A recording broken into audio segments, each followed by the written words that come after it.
मुबारक ईद मुबारक, मुबारक ईद मुबारक।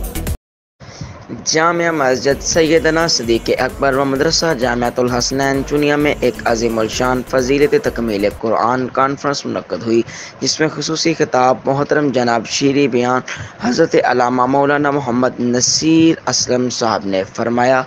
मेहमान ख़ुसूसी सूफ़ी मोहम्मद हनीफ़ साहब, चौधरी शकील अहमद खान साहब, चौधरी शमून नज़ीर साहब, चौधरी मोहम्मद सलीम कसूरी साहब, मुमताज़ मुग़ल साहब, हज़रत अल्लामा मौलाना आसिफ महमूद फ़ारूकी साहब, मास्टर शेख मोहम्मद अकरम साहब और जनाब हज़रत अल्लामा मौलाना असरार अहमद साहब, सरदार असगर डोगर साहब और जनाब भाई मोहम्मद तबरेज़ साहब, मियाँ मोहम्मद लियाकत साहब, इन्होंने शिरकत की।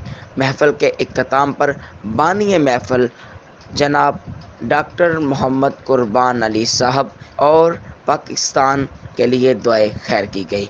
महफ़िल के इख्तिताम पर उशाकान मुस्तफ़ा में लंगर भी तकसीम किया गया।